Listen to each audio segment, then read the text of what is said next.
Assalamualaikum warahmatullahi wabarakatuh.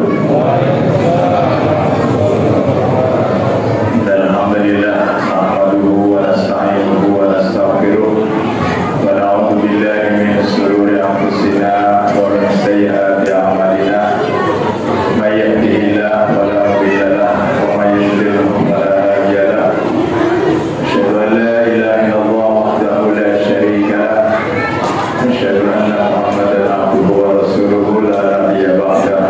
Allahumma shalli wa sallim wa barik ala Muhammadin ibn Abdillah wa ala alihi wa ashabihi ajma'in, amma ba'du. Yang saya hormati segenap pengurus Dewan Kemakmuran Masjid Al-Mu'minin serta para pembina, para asatidz, tokoh masyarakat, jamaah, bapak-bapak dan ibu-ibu serta semuanya yang semoga dirahmati Allah Subhanahu wa taala. Puji syukur marilah kita panjatkan kehadirat Allah atas semua nikmat yang Allah berikan kepada kita sehingga sampai hari ini kita masih diberikan kesempatan, kemampuan untuk bisa hadir di majelis atau masjid yang mulia ini. Semoga amal ibadah kita senantiasa diterima oleh Allah Subhanahu wa taala.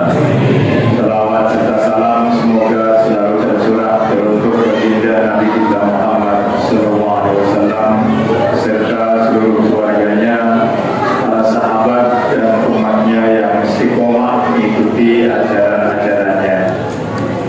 Jamaah sekalian, malam ini kita masuki malam yang ke-19. Alhamdulillah, banyak yang sudah mulai loyo, banyak yang sudah mulai males. Untuk itu nanti di akhir daripada Ramadan, Rasulullah mengingatkan kepada kita. Di akhir Ramadan, Rasulullah mengajak keluarganya. Rasulullah mengencangkan ikat sarungnya. Untuk apa? Supaya semakin giat, rajin, dan mendapatkan malam Lailatul Qadar. Jamaah sekalian, saya pada malam hari ini akan menyampaikan sebuah ayat yang tadi di sholat Isya saya baca ayat terakhirnya 186 surat Al-Baqarah. Bismillahirrahmanirrahim. Wa idza sa'alaka ibadi anni fa inni qarib. Apabila ada hambaku yang bertanya tentang aku, kata Allah, maka katakanlah Allah itu, kata Allah, aku ini dekat. Asbabun nuzul ayat ini, para sahabat bertanya kepada Rasul, ya Rasulullah, Allah itu jauh atau dekat? Ba'idun aw qaribun. Emangnya kenapa? Kalau Allah itu ba'idun, jauh, saya akan panggil sekencang-kencangnya, saya teriak. Tapi kalau Allah itu dekat, saya akan munajat. Munajat itu kalimat bisik-bisik yang tidak terlalu keras, hanya Dia sendiri dan Allah yang mendengarnya. Maka dari peristiwa ini turunlah ayat wa idza sa'alaka ibadi anni wa inni qarib ujibu da'watad da'i idza da'ani falyastajibu li wal yu'minu bi la'allahum yarshudun.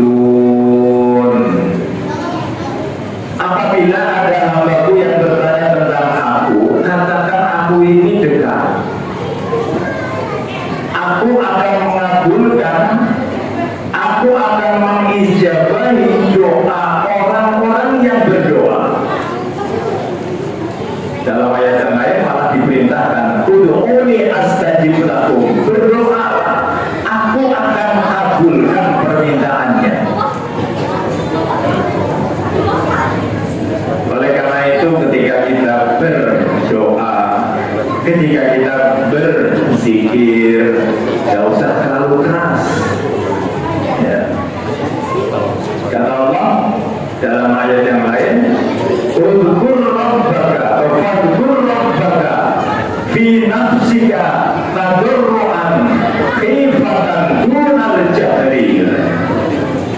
Sebutlah, ingatlah nama Tuhanmu, berzikirlah kamu dalam dirimu, tadarruan, tadarru, khifatan, pelan-pelan, tidak usah keras-keras, dunal jahri, gak usah kencang, karena Allah dekat dengan kita. Nah, jamaah sekalian, ini etika ketika kita minta berdoa kepada Allah, termasuk juga berzikir kepada Allah Subhanahu wa ta'ala. Lalu Allah mengatakan, fal yastajibu li, syaratnya ini ya, syaratnya kita berdoa, fal yastajibu li, penuhilah perintahku, wal yu'minu bi, dan berimanlah kepada Allah. Iman, taat kepada Allah. Ini bagaimana mungkin orang yang minta kepada Allah tapi tidak taat? Ya. Bagaimana doanya akan dikabulkan kalau dia tidak mau mentaati perintah Allah maupun perintah Rasulullah? Karena di sini Allah mengatakan, "Fal yastajibu li wal yu'minu bi." Dan puasa ini, Ramadan ini adalah nuansa dua-duanya ada di dalamnya. Iman, ya, semua kita beriman kepada Allah, buktinya kita masih puasa.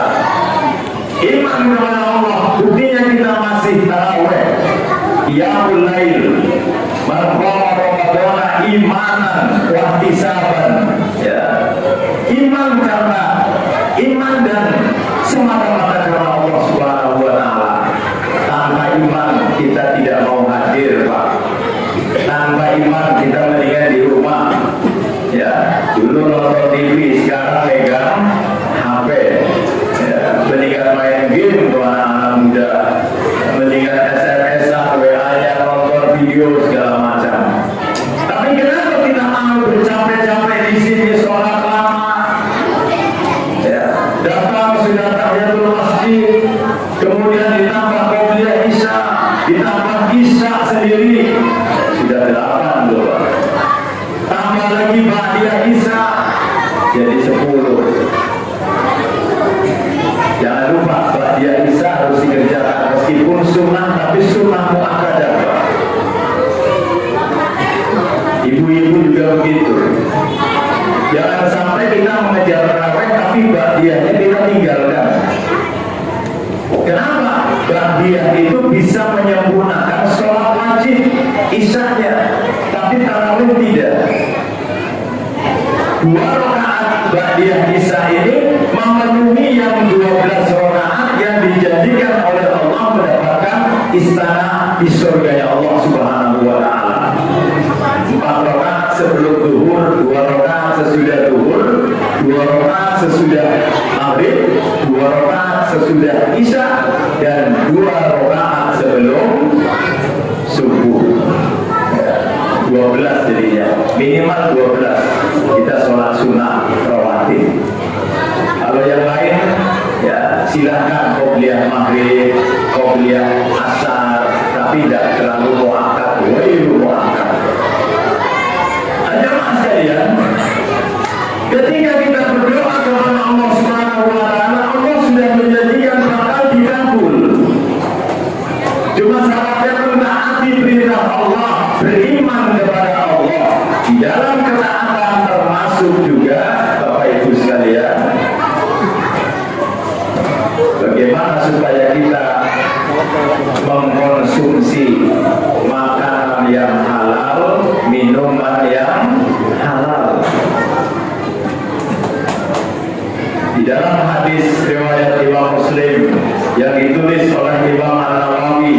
di hadis yang ke-10 kitab Arba'in An-Nawawiyah. Di sana beliau mengutip sebuah hadis di mana Rasulullah menceritakan ada seorang laki-laki wa dzakara rajula yutilus safara. Ada seorang laki-laki, kata Nabi, yang habis bepergian jauh. Musafir ini doanya mustajab. La syakka fihinna, salasun la syakka fihinna. Ada 3 yang doanya tidak dilakukan lagi pasti dikabul. Siapa? Musafir. 2 orang yang mazlum dizalimi. 3 doa orang tua terhadap anaknya. Salah satunya musafir di situ. Al-Baron As'asa, yang kedua laki-laki ini kondisinya acak-acakan dan berdebu. Padahal orang yang berdebu acak-acakan sebagai orang yang mazlum teraniaya, ini juga doanya mustajab, pasti dikabul. Kemudian yang ketiga, yang muddu yadayhi, mengangkat kedua tangannya.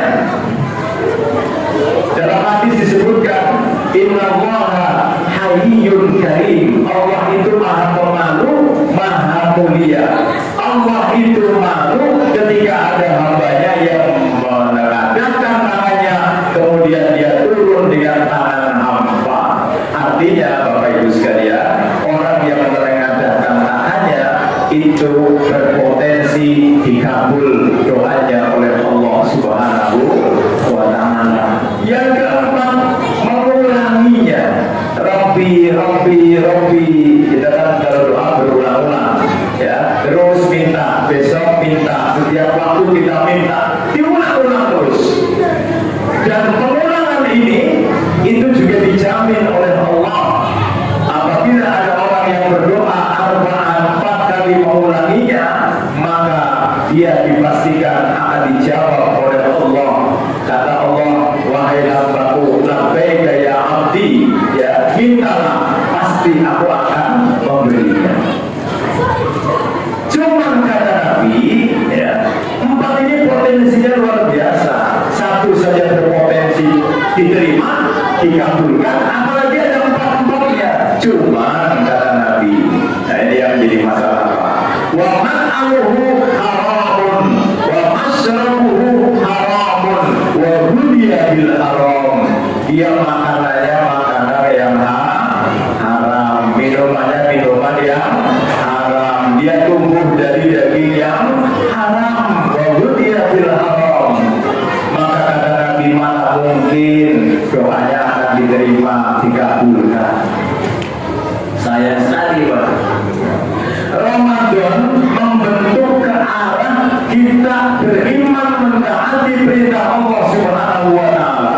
Orang yang puasa, jangankan yang haram, yang halal saja, ya, yang halal saja di siang hari, demi kita taat kepada perintah Allah untuk siang, untuk sahur, untuk puasa, kita tidak makan kok.